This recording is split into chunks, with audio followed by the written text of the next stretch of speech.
Coming up on The Returned. I'm above myself and I'm looking at myself. I see my eyes roll in the back of my head. Everything just fades and I'm sitting with someone and I'm leaning on them. There's no other thought than, who is this? And I saw a robe. I saw hair. I turned to ask what happened and they said,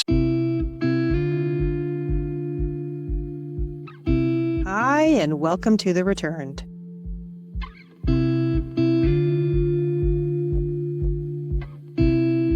The truth always follows you back.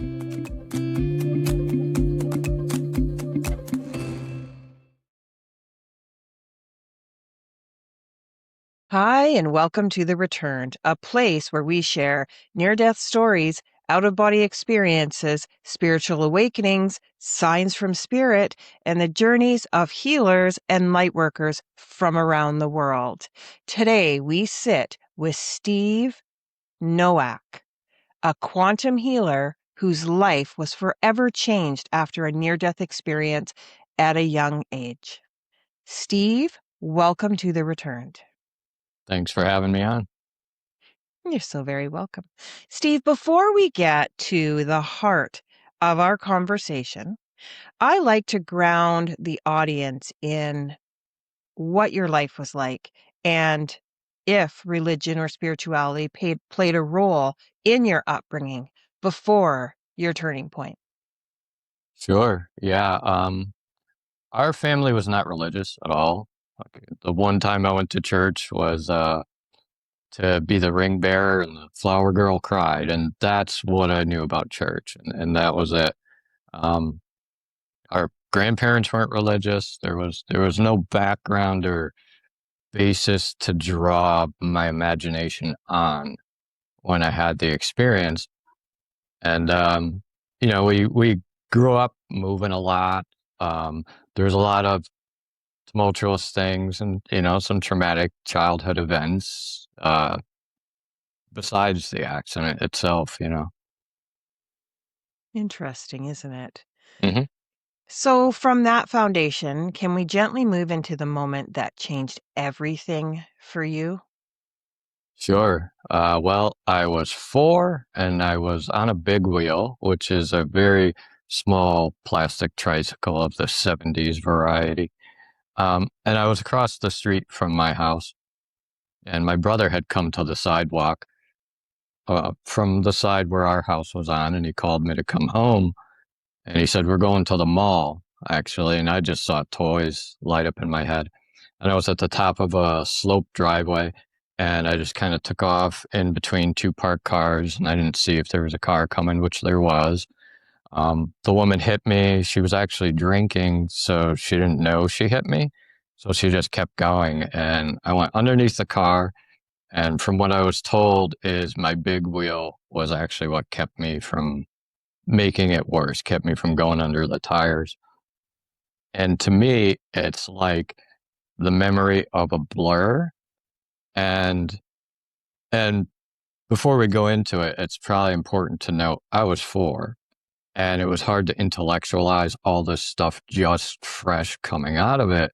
And it took a few years to have the memories start to come back, even though I knew something had happened, to explain to the viewers. It's like if I were to ask you, what did you have last month for lunch on a random Wednesday? You know you had lunch, but you might not remember what. And that's what it felt like initially coming fresh out of it until the memories started to come back and then all the other things. So what I remember is a blur. And the next thing I know is I'm above myself and I'm looking at myself and I see my eyes roll in the back of my head and everything just fades like the end of a movie and it opens again, exactly like the movie ending and the movie beginning. And I'm sitting with who I think is someone, and I'm sort of leaning on them, and I have my head down. And then, as I'm coming to, there's no other thought than, who is this? And when I turned to ask who it was, when I opened my eyes, I saw like a robe and I saw hair. And it was like the robe was like grayish, silverish, and the hair was like luminescent, almost touching the ground. And so just curious was all I had as far as an emotion at that point. And I went to turn to ask who I thought was a person what happened. And they said, Stephen, put your head down. You were in an accident. Everything's going to be all right. And it wasn't a person, it was just a being of light in a hooded robe, which kind of paused me for a minute. They had no face, there was only light where their face should be. And when they told me to put my head down, I did. And I was sort of looking at the being, but also looking around us. And I could see like the energetic structure, or like if someone were to look at a blueprint of a building before it's built, where it's like bluish lines. And so I could see like energetic structure of like buildings and trees and things around us. And I look back at the being's face as I'm like resting my head on their chest, and I feel like this pull starting. And it's not like it's like an elastic. It's like I was still here, but I was being stretched in a way, and that's what it felt like. I was going in to this face of this being or the hood, and I don't know how long I traveled. There's just no way to recollect that, but it felt like a moment or so. And then all of a sudden, the scene in front of me materializes, and it's the most beautiful, perfect nature scene that we've ever experienced times like a million or 100.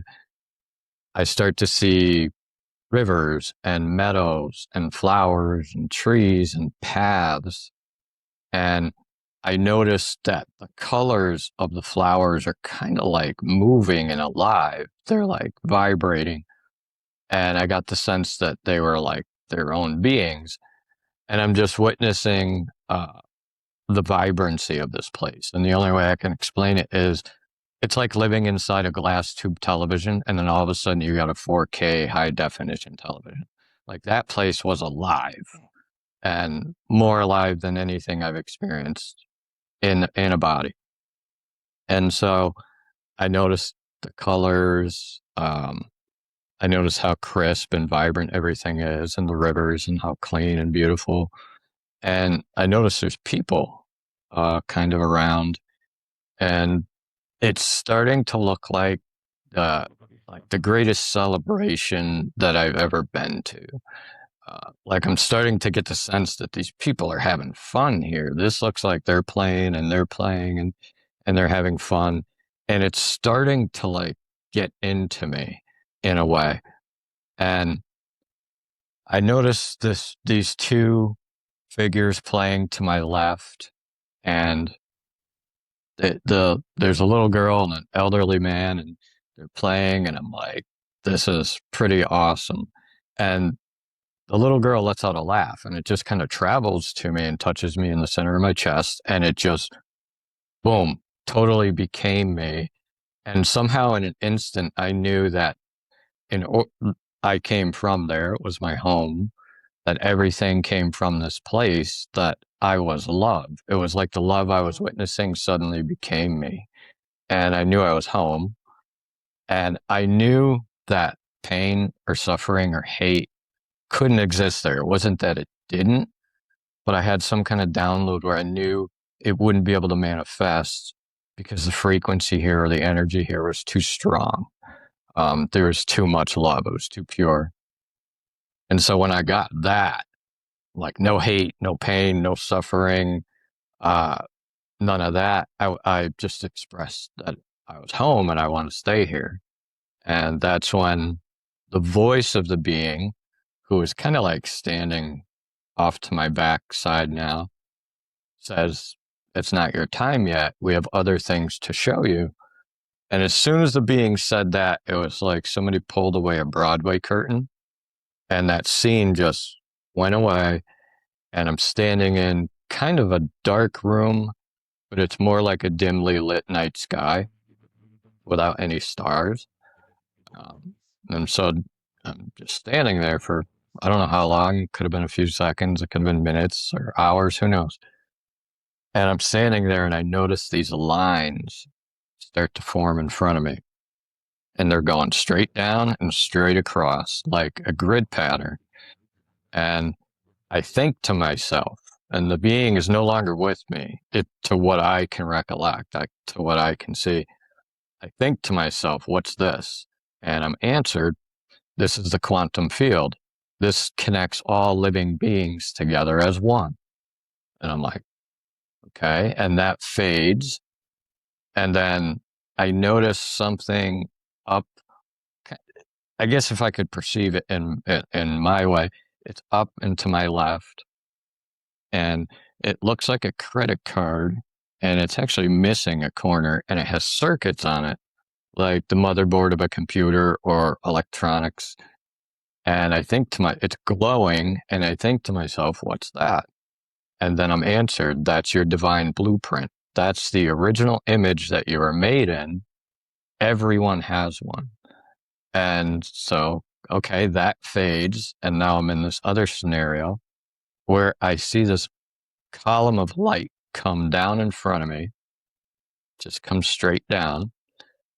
And I think to myself, what's that? And I'm answered throughout this entire experience.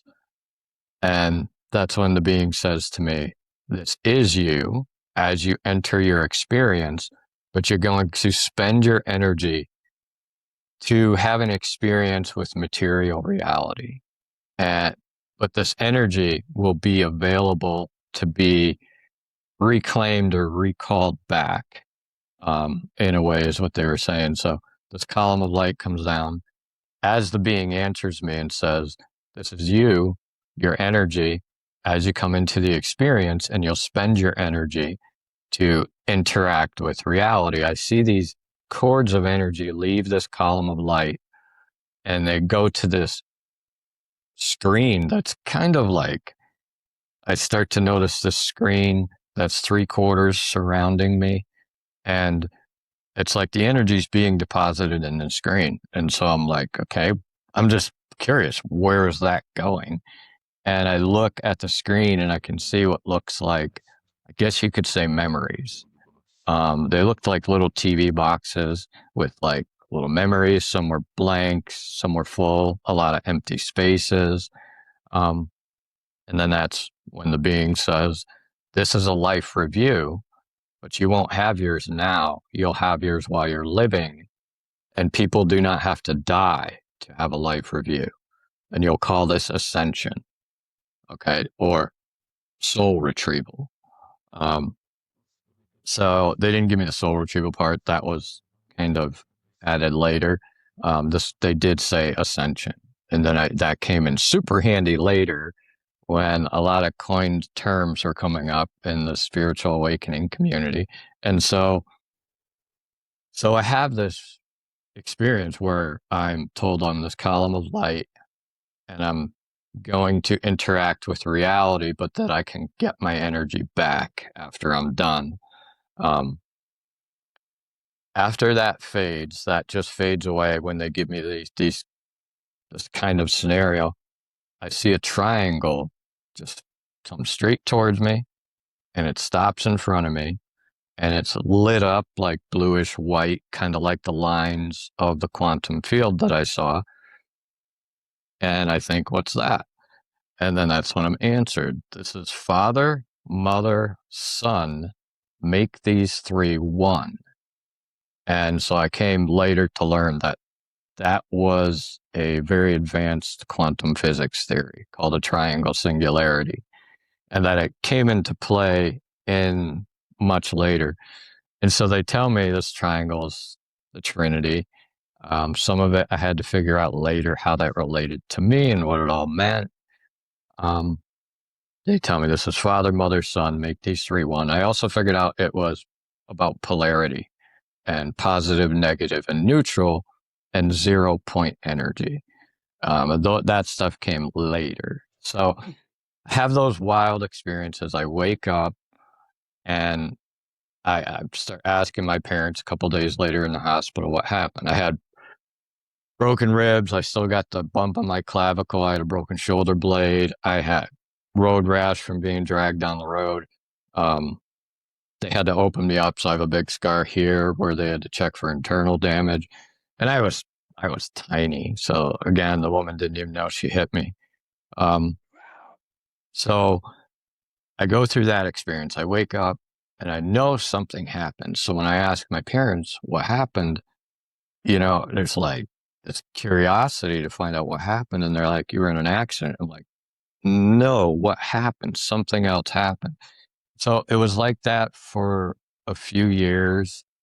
And then I would start to have these visions and I would even draw some of them, but I didn't know they were related to the experience because I couldn't remember it yet.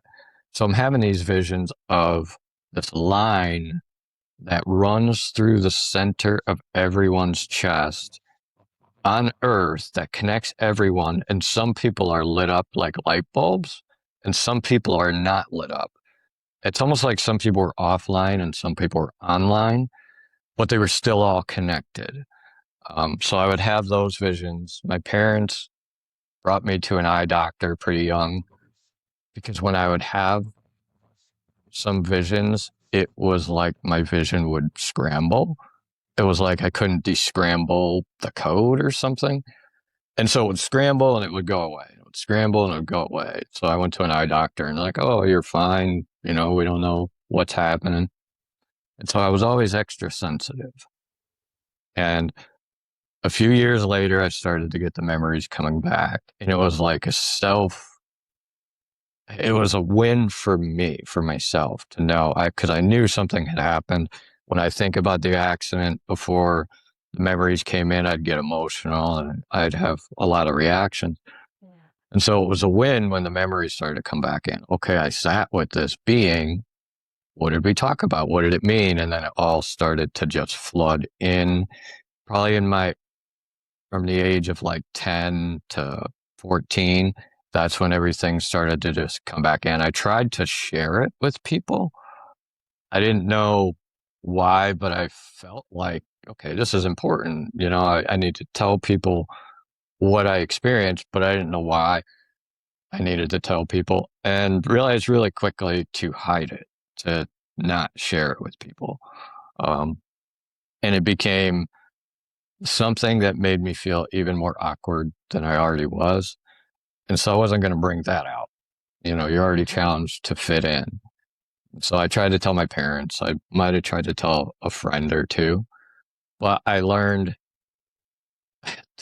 told myself and taught myself that this is just something that happens when you die. You don't need to talk about it again. It's in the past. It's not something you have to deal with.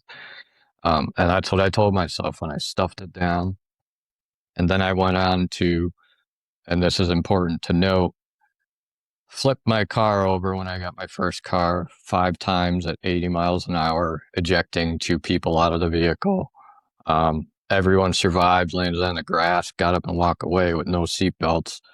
And so there were countless saves to the point where I thought, okay, if there is a God, I don't think he likes me because he won't let me die. And that's the point it got to.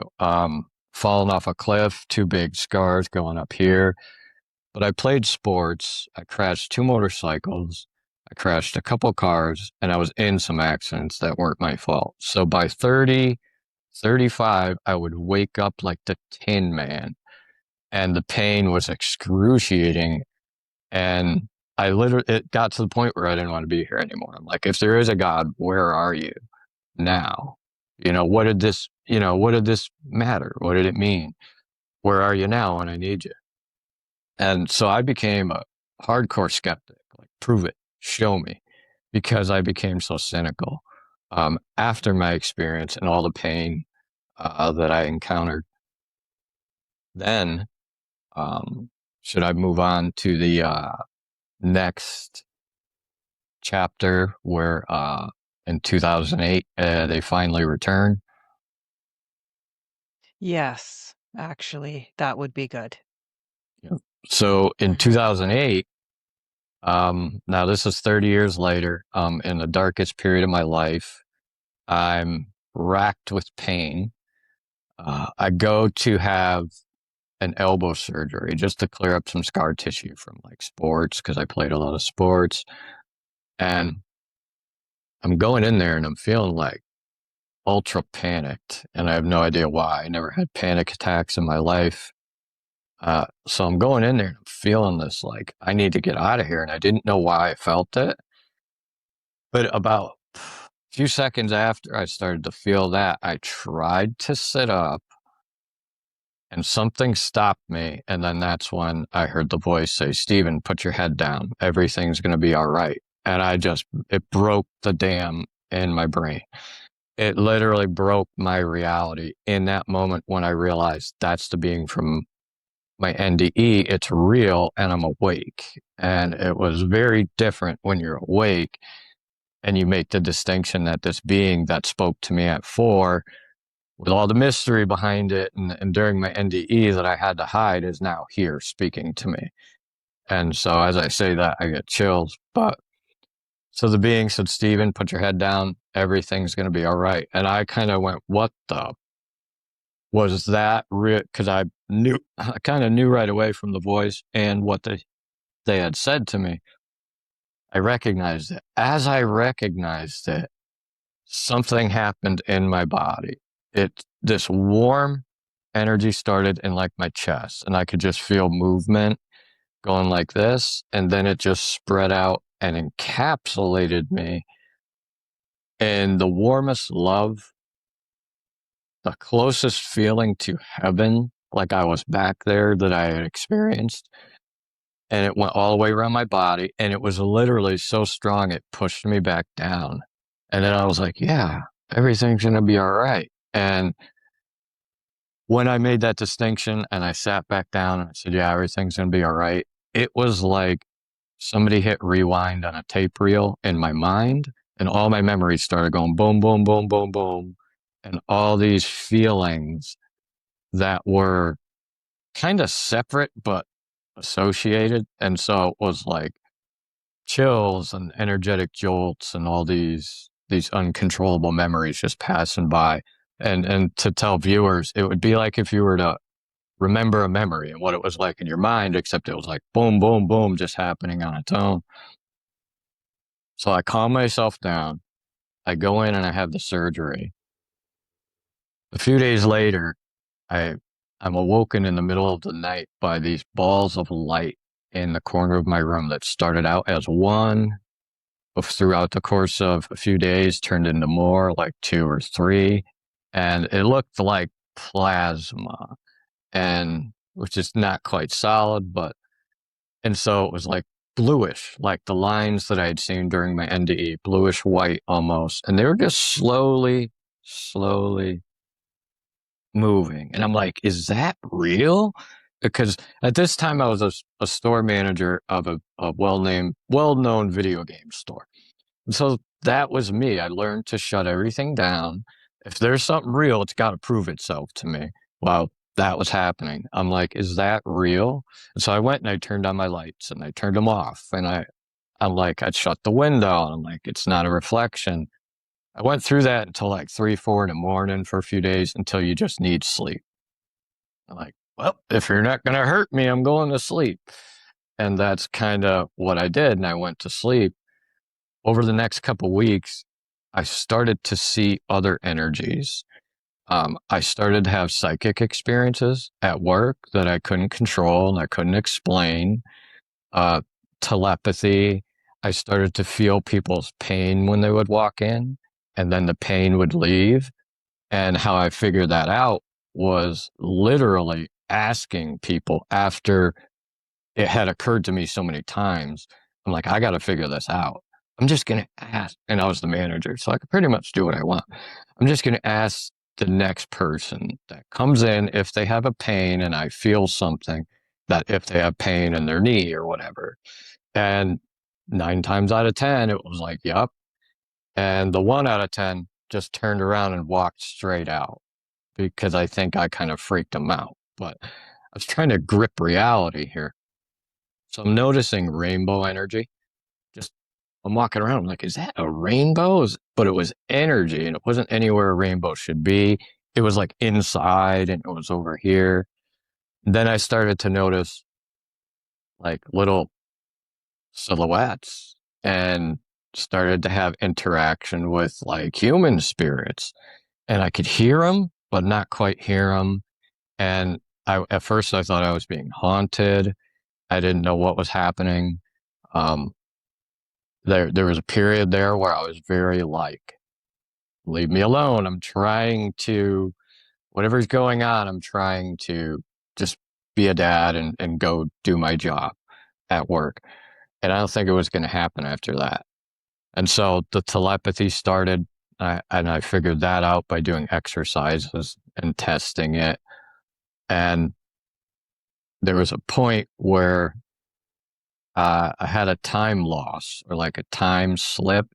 I went to the gas station on lunch, and this is also back to that energy that was swirling in me when that being spoke to me again. That also started. Uh, it would start at work. It would start randomly at 3 a.m. It would start here and there. And I didn't know what it was. I didn't know how to control it. But all of a sudden, it I I had some other energy in me guiding me. It would kind of clue me in on by the amount of biofeedback that it would generate in my body if I should be doing something or not. And it was like a compass, but I didn't know how to stabilize it. And so that energy kept me up for like quite a few days when it first arrived. And I was just kind of learning how to be a being of energy that thought they were human. And and so that was happening. But I went to the gas station. I got in line and I went to pay for my gas. And there's a father and a son standing in line. And the son gets out of line and he goes and he says, "Can I have this?" And he holds up a candy bar. And the dad's like, "Yeah." And he didn't have anything else in his other hand. And he gets back in line. And then it was like, click. And he gets out of line and he's like, "Can I have this?" And the dad's like, "Yeah." And he gets back in line. I'm like, am I losing my mind? Because I was in it, experiencing it twice. It was not deja vu, like I've done this before. I literally experienced it twice. So I paid the cashier. I just wasn't sure what was going on. I went out to my car and I started the car. And this was right after I had just experienced that. Started the car and the radio was on, and there's a woman winning a radio contest. I'm hearing the answer. They're talking about it. They're laughing. All of a sudden the phone's ringing on the radio and it's the woman and they ask her the question. And I go, "I just heard the answer 2 seconds ago. So I know the answer." So I couldn't figure out how that happened. That was the day I'm like, I think I need to check myself in somewhere. But I went back to work anyway. And I'm having these other unexplainable like pulls, like I'm getting pulled into nature. Like they're like after work, like I could feel it. It wasn't so much at first audible instructions as my energy felt like it wanted to go do this on steroids. You know, it was like injected with that. You want to go do this feeling, you need to go do this. And so I went to a river and I had always been in the woods when I was a kid, but I didn't go there for a long time. And I didn't realize how much it did help me regulate my system until much later. So I follow this energy one day when I got to work and I go down and I sit down by the river and I'm like, okay, God or whatever, I'm here by the river. What do you want me to do? Like, where are you? Dead silence. And I'm like, yeah, that's what I thought. And I went back to my car and I started my car. And I kid you not, the very first song to come out of the radio was going down to the river to pray, a. And it repeated, going down to the river to pray. And it was the very first thing. And I'm like, there's my answer. Now I have to make sure I'm aware of the radio, the TV, and everything around me. So slowly those synchronicities started to pour in the beginning. Um, and I'm still trying to hold the seams on. I don't want to talk to these spirits that I can hear that are interacting with me. It got to the point over a few months where it felt like I was in a pressure cooker. There was so much energy around me. I would lay down at night and the side of my head would start to literally spasm and I couldn't stop the conversation. I could overhear everything going on around me and I couldn't shut it off. And so that became really like invasive. And so one day I'm driving home from work, beating myself up, being hard on myself about all my failures and shortcomings. And then that's when this voice comes in, and it's to my right, and I'm driving. And the voice says how beautiful I am, and how loved I am, all these people that love me, and all these people that I've helped. And it's kind of like showing me energetically what I could not see in just the voice. And so the voice is crystal clear. And I was like, that sounds a little different than what I've been experiencing. And and so I said, who are you? And then that's when the voice answers, I am. Just two words. Now, at this time, I had never picked up a Bible. I had never been to church, never heard this reference. So the voice says, I am. And my response is, I am who? And then I hear, I am again. That's it. And I said, yeah, I heard you the first time. I am who? Those were my little literal words. I heard you the first time. I am who? And then on the third I am, it was like it was like everything became one inside me. All of a sudden I felt this like it was like electricity, but it wasn't electricity shoot through me. And again with the tape recorder and rewind, except it was much faster and it was many more memories. It was like I instantly saw behind my eyes every memory I had ever had, and I felt every feeling I ever had. It was at the same time, but I was feeling them separate. And that's the only way I can explain it. It was simultaneous, but I've experienced it separately.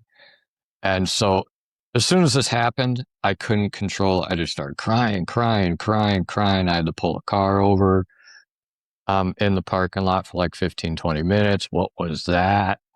Um, I gather myself together. I go home. Uh, I try to figure out what it was. I look it up. I am, and I'm looking on my phone and I'm finding all these references. So then I go to churches to try to talk to them about what I experienced. And I went to every denomination I could, and some thought I was crazy, and some listened, but I didn't find much there. But I didn't have anywhere else to go. So I'm working not too shortly after this, and there's a woman, and I'm still experiencing all this psychic stuff. There's an elderly woman that falls down out in front of my store, and she's in pain. She hit the cement. I'm the first one to see her, and I go out there. The next person that comes out, I say, go call the EMTs. And she was crying. She was in pain. And for some reason, I just put my hand on her back. And I wasn't that kind of person at the time. And so, but I did it. And when I put my hand on her back just to comfort her, she turned to me and she goes, I'm all warm and I have no pain. And secretly in my head, I went, what the? Because I could feel the warm go up my arm. And I had never experienced something like that in my life. So I had to look up it hands on healing or whatever. So I started to open that box. Um, and then there was a few events after where I was really struggling with like the pain, and I'm getting all these angelic synchronicities, Jesus, and all this stuff, and I couldn't avoid it. It was like everywhere I would go throughout my day, it was just in my face. And so then I started reading things about Jesus and what he was teaching and the non-duality there. Um, so that started me on any type of being a Christ follower path. Was the I am experience. The next really crazy experience that I had was I'm sitting in my room and I'm just eating a bowl of Cheerios. And I don't know why I have to mention this every time I tell this story, but for some reason it's pertinent because I didn't eat a lot of Cheerios. But so I'm just sitting there eating Cheerios and I noticed the whole atmosphere of the room change. It was like you could feel the pressure change. And I noticed there's something energetic in the corner of my room. It's like a very faint rainbow, a little cloaky like. Mm. And that's when I hear these beings. They say, "Hello, we're from the Divine Council of Nine, the Galactic Federation of Light. We're here to help you in your ascension because you will be a guide for the evolution of the human species." And I'm like, what? And so that was my very first thought. And I told them initially, "I'm pretty sure you have the wrong guy." And so after I said that and I told them to leave, they said one more thing that was super profound and hugely important. They said, "You're a divine instrument, but you're out of tune. Reality's not happening to you, it's happening through you." Uh, and so they left that time. And I picked up my phone, Galactic Federation of Light, blah, blah, blah. I'm like, all right, maybe it's real. Maybe I should listen next time and not just like kick them out. But at the time, I was really everything, leave me alone. I'm still in pain. I'm still going through things. But when I would have these visitations, the I am experience, that visitation, the other one that I'm going to talk about in a minute, I would have no pain in my body. The pain would just melt away. And then when they would leave, it would come back and I'd be like, son of a gun. It happened enough times to where I figured out that I didn't have to die to get back to heaven, back to that feeling, that if I was able to feel it, then I can feel it of my own doing. And when they returned the second time, they basically told me that I needed to start matching my thoughts with how I felt and how I felt with my action and discarding any thoughts that I would not act on. And they were starting to teach me how to rewire my nervous system in the very beginning. When they came back, they said, "The Trinity that you saw is also mind, heart, and body. It's also heaven, earth, sun." And so they were giving me all these other um, kind of formulas. And they said the mind needs to be in line with the heart, and the heart with the body, and the body with truth. Mhm. And then they told me that I needed to start believing that I was the image of creator that I was made in, and that this would start to make me whole again, like a reboot of identity. And that I had basically, they're reconfirming that I had spent my energy or identity to have an experience with reality. And now they're like, this is the time, now's the time. And they're basically telling me that I kind of knew this time was coming and I was I was willing, to do this is the answer. And so they guide me to understand that the divine blueprint that I saw was actually also a kind of like image that is coded into us that I can use to ground my thought into a knowing, and that it wouldn't be scattered around in these other images of me that I formed throughout the world. So they were teaching me about fragmentation and defragmentation, um, how to use the Trinity to recreate this column of light. And they would tell me that every person has life force energy, creator energy flowing through them like a circuit, but the circuits are sometimes disconnected when their thoughts don't match their heart doesn't match their feelings. They were teaching me how to rebuild that column of light that I saw at 4. And so the next pretty profound experience would be me just sitting out in in the lawn chair in my yard, watching the stars one night. And all of a sudden, I'm just lifted out of my chair and I'm no longer in my body and I can't even feel the chair anymore. So I had no reference to where I was. I'm in this white light. And then that's when these beings introduce themselves as, "We are the Sidriel. We're angelic beings that are here to remind you that you are an energy playing a character. That you are not the character itself. You are not the story. You are not your emotions. You are the one giving your emotions meaning. And that started to completely separate me. And they told me that I logged in to this experience, to have this experience. And when they said that, I started to have flashes of memories of standing with other light beings at a console and just becoming energy at some point after I left this console room. During those interactions, there was an interaction with them that time. There was another time they came back.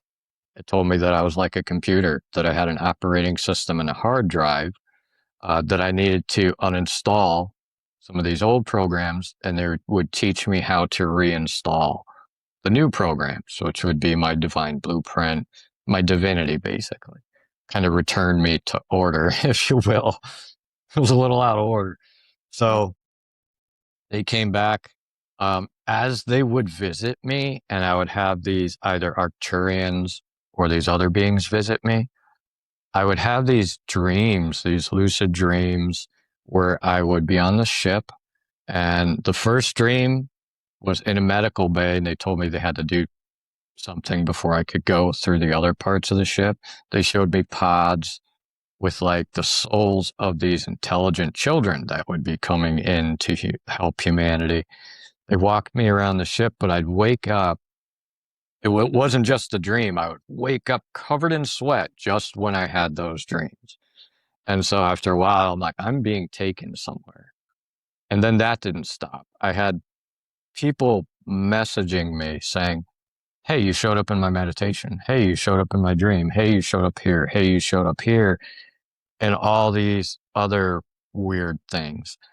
Um, so yeah, I don't want to get too far ahead of myself, but eventually I left. I had to leave the game store because it just became too invasive. I couldn't focus on my job with having all this stuff going on. I went into senior care. I did that for like 6 to 8 years before people started to roll into my path, or somebody's like, hey, maybe you can help this person. Hey, maybe you can help them. And then it started another fire in me where it's like, I want these people to feel the love that I felt because I know that love is what will help them heal, and they already have it inside them. And so that's the senior care really started my whole, I'm having a love story from moment to moment with creation itself. The characters can be in it and share in it, but they aren't my source of love. That there's something else behind each and every one of these seniors that is working with me to teach me about love and truth. And so I learned to have an intimate relationship with the energy of love and truth itself when no one's around, and to know what that energy feels like in my body. Um, and so they'd come back and teach me how to heal, but to rewire my nervous system. And they were also talking about the harvest of energy from other ET beings that wanted to harvest our quantum energy. And if we're looking at a lot of the things happening now, it's all revolving with the UFO stuff. It's all revolving around 0 point energy, um, and some of the information in that. So they started to teach me about how to generate 0 point energy, and that we have 0 point energy or a stargate in the center of our chest, and that's what Jesus was trying to show us. He was trying to teach us about the Christ within us and all these other things, how to unify the polarity of positive and negative and make them one to create that 0 point. But that it would also take, and this is where I started to heal. That's what's most important. Where I started to have no pain is when I started to unify the dual currents in my body, um, where I started to redirect the negative neurotransmission of pain back to the torus field of my heart instead of letting it roll through my body again and again. And so they were giving me all these directions, but they were to take my nervous system from duality, or where I was separate, to non-duality. And when I'm in non-duality, it's like I can see myself in everything. When I allow myself to separate or I attach too much identity to pain or my emotions, that's where I start to experience the pain. And so they taught me how to reverse the polarity in the nervous system, how to open the stargate, which is really like a black hole, if you will. But it's also, they informed me that it gets you off the radar. When you reverse your polarity, it's like throwing bounce in the dryer for your socks. They don't stick together. And so you're not as vulnerable to the multidimensional hackers that would try to neurologically penetrate your system, that want your emotions and your energy, other things like that. So they're showing me layer upon layer behind what was really going on. There's the person who might manipulate you, but there's also maybe something in them that drives them, and maybe some other agenda behind that. So they were talking about the harvesting, about some of the calamities that we would see. This was before COVID and everything. They're like, you're going to see a lot of things that don't make sense. You're going to see natural disasters. I knew that there was some sort of four horsemen vibe going on at the time, and I couldn't explain it. Yeah. I also knew that there was a war going on in heaven in the hearts of people for their energy, but that their energy was being trapped in time, a time loop, their perception of time. And that 0 point energy is the break that breaks us out of that linear circuit and that time loop so we can no longer be harvested as batteries. And so that's other things they taught me, that the body was like a salt and potassium battery that has, each cell has a negative and positive ion channel, and how to balance this polarity and be a being of energy in balance with the body before I interface with reality. So they're like, you're the energy living inside the nervous system that arranges data before you even interface with reality. I'm like, okay, gotcha. And so there was a lot of me going into learning about neuroscience, trying to find out what's happening in my body, what's happening here, what's happening here. So Very tons of stuff. interesting story. Yeah. Your story is so deep. Yeah. I would love to have you come back on a live and really like go through all of these different types of experiences that you've had. I think it would be so fun, and then also be able to have the audience be able to chime in as well. I would love to do that if you're up for that. Yeah, I'm down, definitely. Yeah, so I'm gonna go back to the beginning because I wrote 2 pages of notes. If Hmm. so my very first question to you, why you? Why do you think that you were chosen for this experience? I used to feel like maybe I was chosen for something when I was, younger in what I was doing. And now I know that I chose it, and that we live many lives. And that was something I didn't believe in until I had an experience where I begged God to show me why this was happening to me. Why do I suddenly have a thirst for you? Why are you showing up in my life? What's going on? I'm the least worthy of them all. And Mm. during that time of crisis, I went and got a cross at Goodwill, or I think I was shopping with a senior at the time or something. And I put it on the wall, and I knelt down at that cross one night in full on in tears saying, show me why me? Why is this happening to me? And this was when I was starting to have a lot of biblical references, and I'm starting to have this feeling that there's some kind of war for my soul and my energy. I knew there was more going on behind the scenes, especially with the interactions I was having. And then I that's when I had the vision where I am wearing sandals and I'm looking out of my eyes, so I can't see what I look like or who I am. I can see that I'm wearing a brown tunic, I'm wearing sandals, and I'm walking on this sandy road. And it's crystal clear. It's more clear than if I were to look at a sandy road out of my eyes. That's how clear it was, like the heaven and interpretation. And so I look over, and there's two rivers to my left, and there's one to my right, and I'm just walking, and then the vision ends. And I'm like, I said literally out loud, geez, that was great. Thanks. I don't know what that means. Then I was overcome with the feeling to look up, where do three rivers come into one in the world. And the first thing I believe that came up was like the Middle East, the parting of the Red Sea, the Euphrates River. So I Mm. was like, I was there. There was some past life aspect of with me that was either guiding me or had some familiarity with what was happening because that's what it felt like. It felt like some of this stuff I knew before, but didn't know how I knew. And so as I'm going through that, by the way, too, I'm at work and I'm touching things and I knew how to take them apart and I knew how to put them back together and I didn't know how I knew and I couldn't explain it. And so that happened for a period of time as well.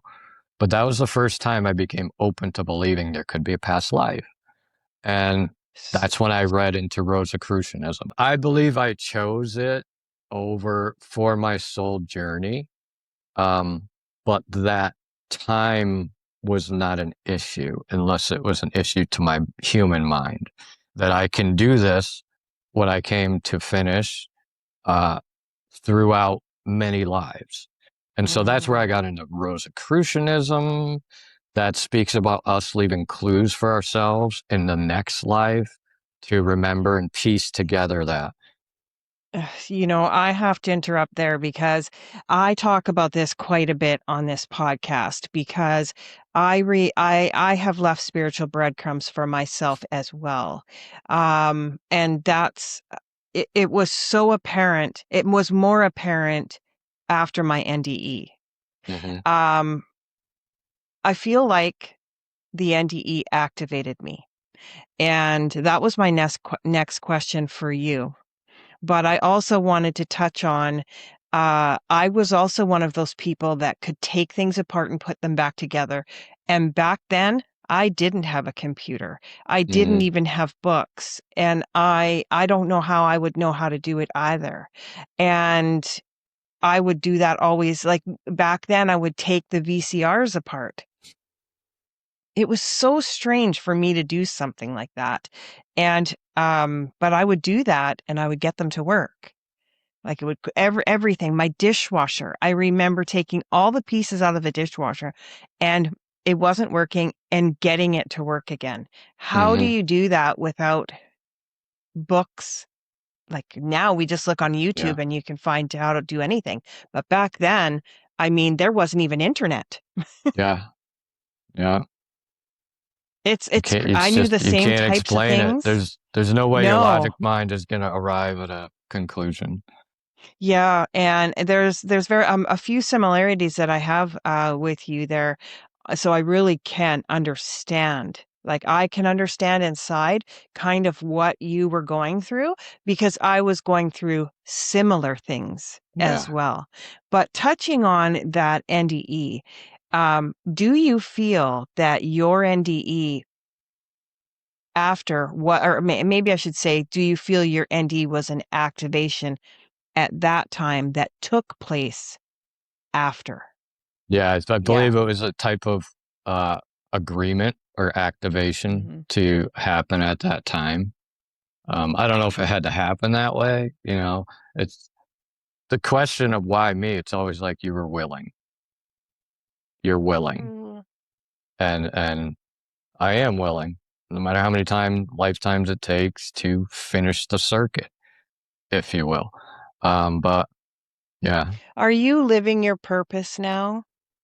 absolutely. Yeah. Now I'm basically healing full time and I go around and do events and I speak at them and um, it's wild to see what my life was like before this being returned and spoke to me to what it's like now. And the people in high school that see me, they're like, "What? What? What?"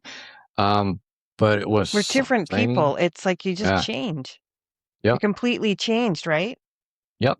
And they taught me how to use quantum entanglement. So they're like, you can reprogram someone's cells or help them reprogram their subconscious and their cells from a distance. And so then, I started doing that as well. So I've had clients all over the globe. And I'm just like, wow, all these things I've done and people I've met and experiences I never would have had Creator not loved me. And I think Creator loves everybody that way Oh, if yeah. we open ourselves to it. And so I see my case as nobody special. This is the natural way we're supposed to be as beings of Uh, energy, I unified actually beings. agree. I Yeah. agree 100%. And I also think, just as you say that, I have some gifts, you have some gifts. Everybody has these gifts. It's just if you actually use them, just like you said that some people weren't kind of lit up, Mhm.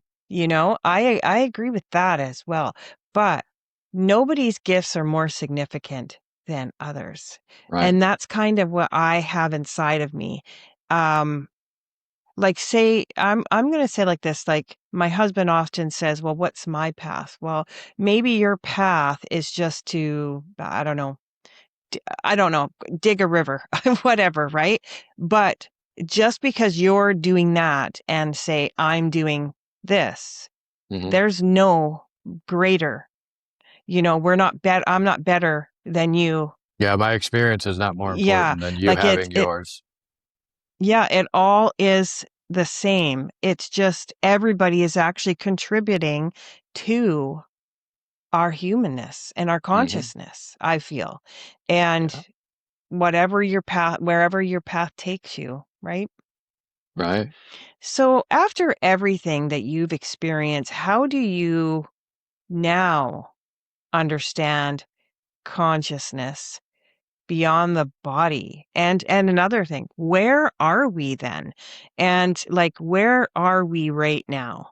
Do you have an answer to that? Where are we right now in terms of society? Where are Or we? where am I as in a locality? Yeah, locality.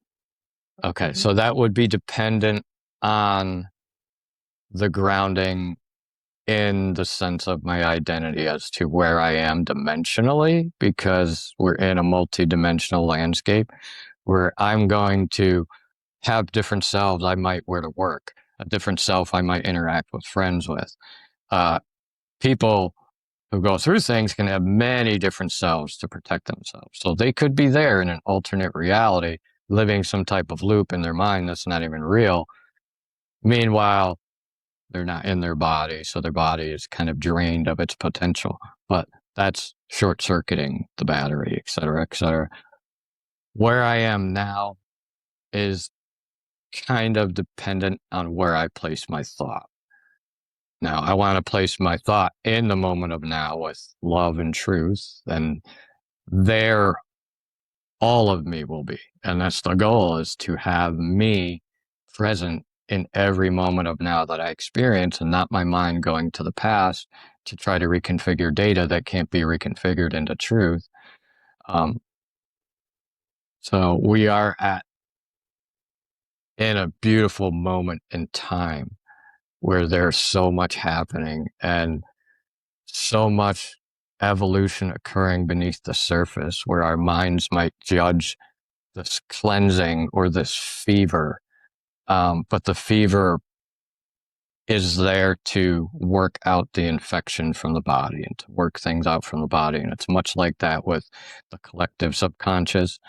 And each of us now can do our part to unify and acknowledge these wounded parts of ourselves and to bring them into our heart. And the more we unify individually, the more we're going to help this moment in time, as Okay. we're going through it. I'll go one step further then. Mhm. Where do we go when we die or transition, expire? Where do we go? Do we go somewhere up in a heaven or do we Mhm. go right over there? Are we here still in a different like dimension? What's your opinion? And so my opinion on it is that we have many spaces that we go to, um, many rooms, if you will, depending on our frequency. So, for instance, if I'm not full of love, which is why all the masters and the great teachers tell us to love, I'm going to have a harder time getting into that place because its frequency is so strong. And that's the reason. So we can be a match to that when we pass. That's why we're told to embody love. If we are fragmented here, we'll have a bit of fragmentation there to work out to become unified again, and not separate. It's easier, from what I understand, with a body to work out your separation, um, if you don't get addicted to the feeling and the sensation of having this biofeedback haptic suit Mhm. that we're living in. But they can go to many different spaces. The more whole you pass, the better. I think that's the more whole experience you'll have over there. So You know, like a like, dimension. yeah, like a dimension. Like when I interact with human spirits or I have to move something, I see it as a slice of data in a way. And it Mm. might contain emotional data of sadness, but it's emotional data. And I see it as kind of like a slice or a fragment of the wholeness of this person's individual consciousness. Right. Okay. Well, that's really interesting. It's like a big So, video game with a lot of th- levels. Yeah. right? And we kind of, That just, I don't know why I just thought that felt like a deja vu for a second. So I just want to ask something about your near death experience. When you had those, when you were there, were you the same age as you were when you got hit by the car? when Or I were you crossed older? over, no, Yeah, I would say I was a little boy. Like I you could, were. it'd be fuzzy to say, hey, I look this age or that age, but I was definitely the child. You were still a child when you Yeah. went. Yeah. Okay. Very interesting. So, what would you say if I brought up the word attachments? So I keep getting this feeling that we need to stop attaching Hmm. to things. And I'm wondering what you think of that because a part of your, I don't remember where I wrote it, but a part of what you said was something to do with being attached. Yeah. We're attached to the experience, to feeling. It's almost like we put on these virtual reality goggles and it was so real that we forgot we were beings of energy and we think we're the Mm. sensations. And so attachment is huge. Non-attachment is going to help you expand your neural pathways, but and overall help your body heal. But I need to have my nervous system understand that. Thank you, emotion. I'm the one experiencing you, feeling you, but I am not you. That's going to be able to create some separation or some room so you can breathe before the emotion becomes you. And so I also don't want to attach my opinion to things or my story because just because I had it, my opinion is going to solidify uh, in a certain narrative. So I don't want to bring too many narratives into things as I experience them.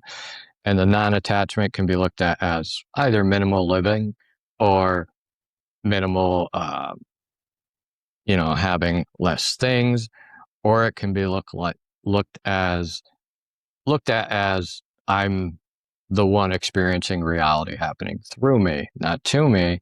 I attach meaning and perspective to it before Right, it gets rendered into my space.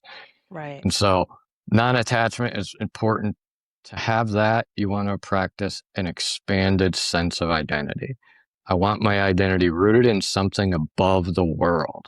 That way, when the world tries to shrink me, label me, put things in my mind that I'm going to have a hard time moving around, I can easily remember my identity because I've already programmed it into my subconscious. So it's very easy to pull myself out of the maze that the world would have us in. So now an attachment I see also as not labeling anything. The less Mm, labels, the better. mhm. I also feel that um, we attach to people, Hmm. places, things, Yeah. right? Now, if we didn't have, and I mean, this is a normal human thing that we do, attaching. This is just what we do. But say we didn't. Could you imagine how different the world would be if we were Yeah. able to let things go? and let them flow kind of, It's just a thought that came to me while you were speaking. Um, I also really liked when you said people don't need to have a life review, or sorry, no. You said people do not have to die to have a Mhm. life review. That rings very true for me. I want you to explain that a little bit more to the audience if you Mhm. could. Sure. So that was followed up on when they started visiting me again in 2008. And some of the first instructions were that you have a lot of multidimensional selves. You need to call them into the moment of now and bind them together as one in the Christ. So the Christ became to me everything, like this undulating energy of non-duality that I would use to bring all the timelines together into one. And that's where I saw the true vine and bringing it back into truth. And so some of the first instructions were talk to your multidimensional selves, tell them they're loved, tell them they all are coming into the moment of now, make them aware that their identity is in the Christ. And so I kind of followed that formula, as well as speaking to any past lives, there was a part of me, from what I was told, that thought he actually died in the accident, and it was kind of lodged in my consciousness. So things like that, traumatic experiences, that's going to help that. So they didn't just tell me to speak to all your multidimensional selves and bind them all together as one. They didn't say right away, hey, you'll have freedom to move around in your nervous system. Hey, you'll have freedom to, but those were the results. Um, and then it was also, I was going somewhere else with that, but I don't want to expand too much on that. I like that because I think that Oh, that it we was can I'm actually. sorry. It Sorry, was that's becoming okay. accountable to the energy of love for what I had created across every Yeah. time, space, and dimension.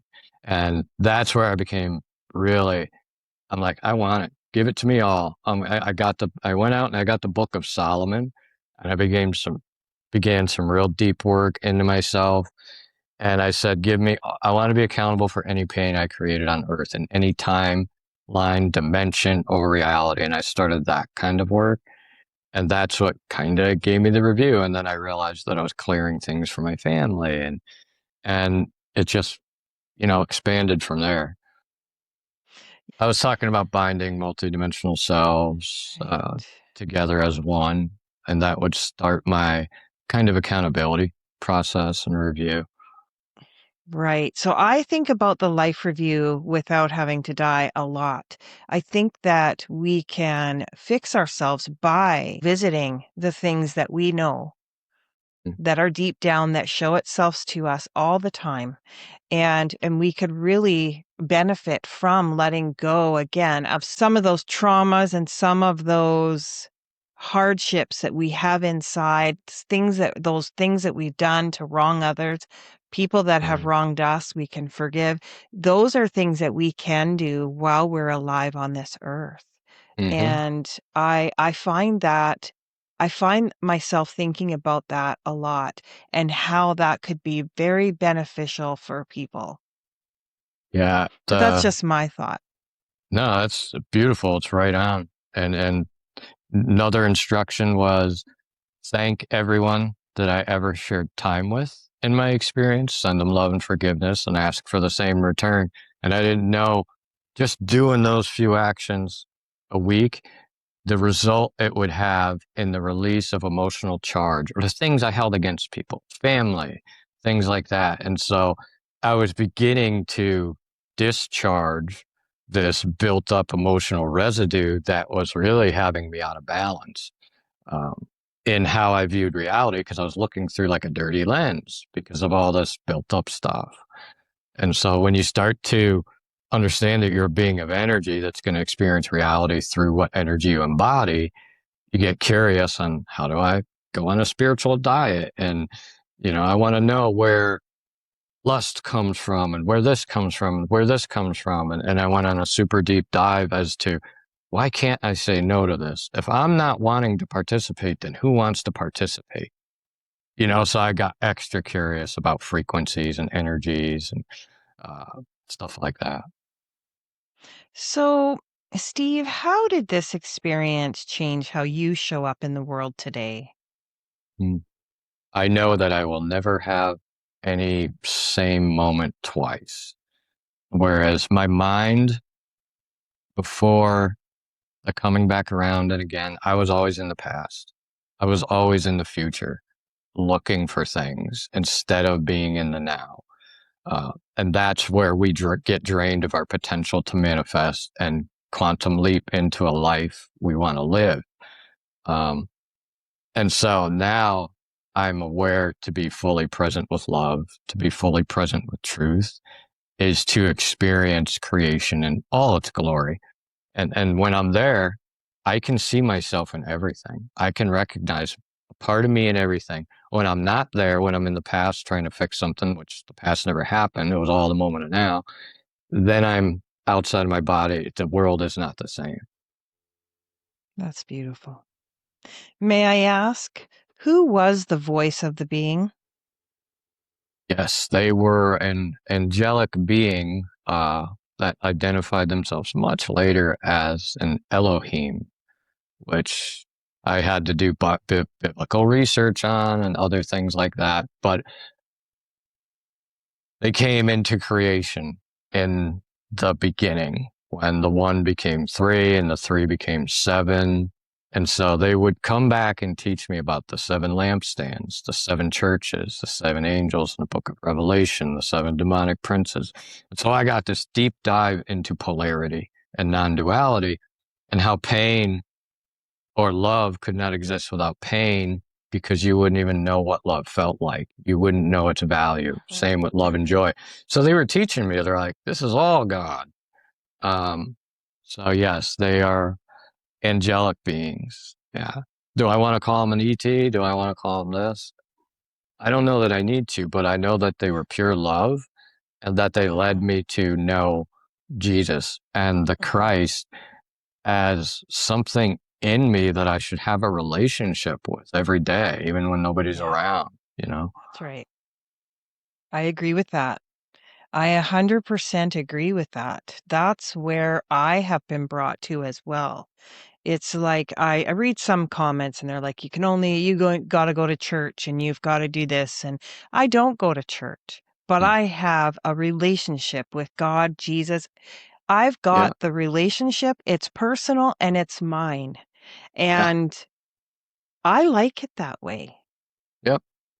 I'll go to church when nobody's there and it's kind of quiet and stuff, Oh, but I'd see that's what I would do too. yeah, Like, I like that as well, and when I used to work in the hospital, they always had a chapel, and I would always be going and sitting in these mhm. chapels, but I don't do the whole every Sunday thing, I don't but think we do every the middleman day when, I am yeah, talking to after God. NDEs, there's no need for a middleman. Um, I talk directly mhm. all the time, constantly, not just Sundays, Yeah, every day, yep, right? exactly. All day long. Like I'm having a love story with the energy of creation and creator Mhm. itself, you know? Like all the time. And so some of the things about the church turned me off a little bit. I Mm, did steer in that direction for a moment in the beginning, and mhm. then I steered away. Uh, like I had a healing on a child that was in the hospital one week, and the next day he came off his ventilators. He went home, and all this Mm. stuff that the doctors couldn't explain. But then when I went to church like the next day, just to take communion, to take a wafer, like, oh, you need to read this book and take this class before we'll give you. I'm like, you're going to deny me the body of Christ? And I'm like, there's something wrong with that. And so, yeah, I think some religions, there's a lot of guilt and shame, which is obviously bondage, and that they don't follow through with the message. So Jesus was showing us something. He was showing us how to do something, but some people didn't do it. They just Mm. talked about it. Yeah, and, my whole idea on that is however you get there, Hmm. however you get there is fine with me, you know? Yeah. Um, I'm just gonna shift over to because I'm curious, do you fear death? after what you've experienced? And what advice would you give to someone, a loved one, who is transitioning? I don't fear death now. I fear not living up to my potential while I'm here and not finishing some of the things I want to finish before I go. Death, I'm going wherever I'm going. I'm cool with that. And the best advice or some encouragement I can give is that when you go, go with love in your heart and with the truth of who you are. You remember you are a divine being, and you will go to a place of unimaginable love that you couldn't even hold in your body, or your body would explode into a million pieces. Um, like the kid in Willy Wonka, when he's all in all those pieces, that'll be you.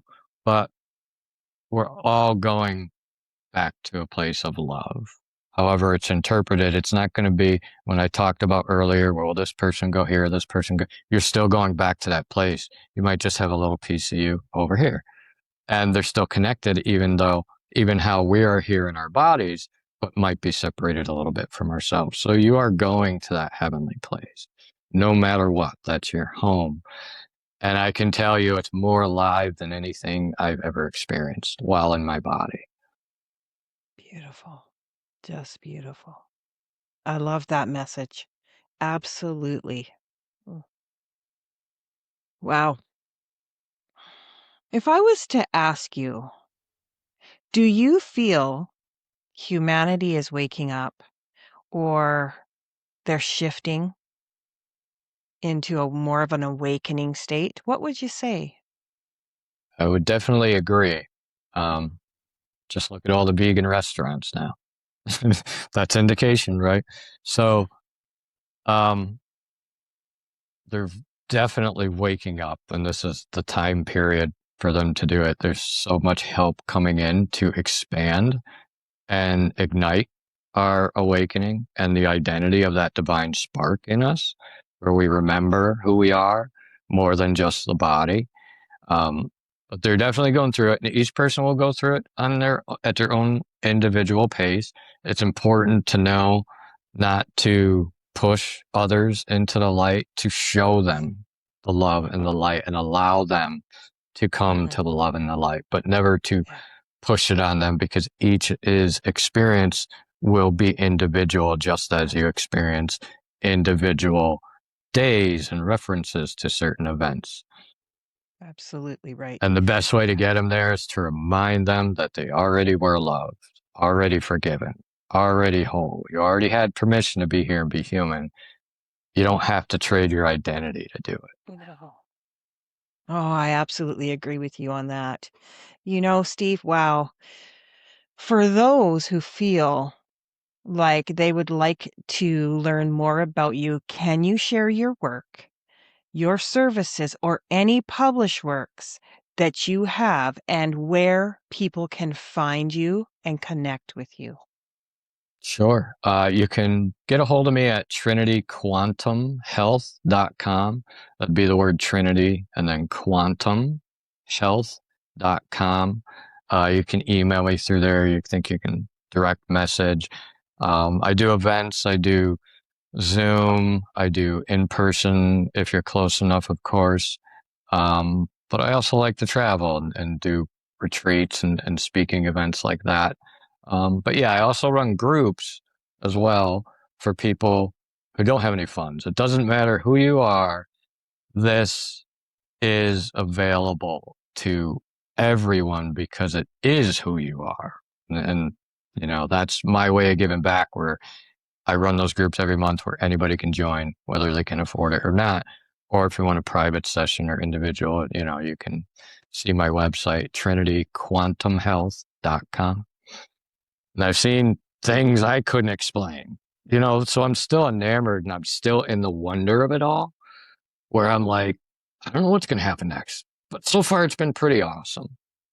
You know what I like about you is you don't claim to know everything and you're still learning. And I Mm-hmm. love that, you know, Yep. because I don't think we'll ever know everything. Right.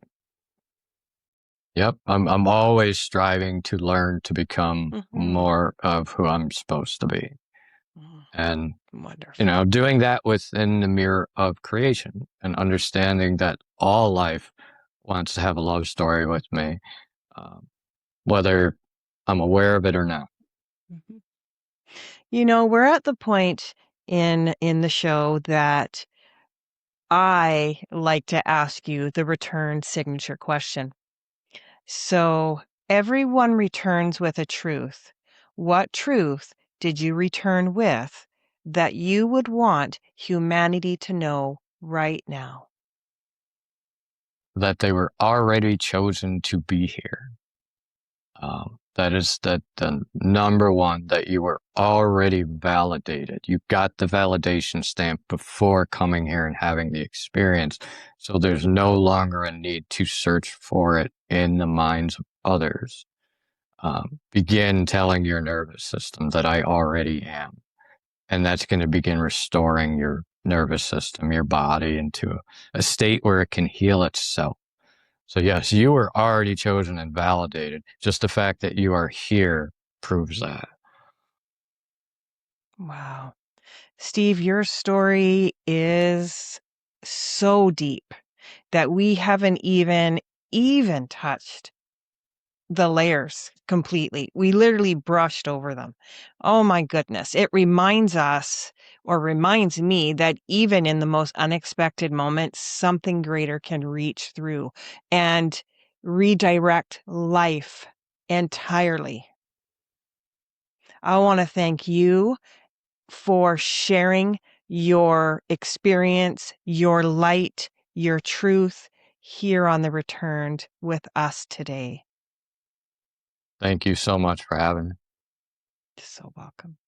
And to all those watching, if there is something that you take from this conversation, let it be this. Stay open to the possibility that there is more connection, more guidance, more beyond this life than we have ever been taught. Thank you for watching. And until next time, stay open, stay curious, and keep returning to the truth within you.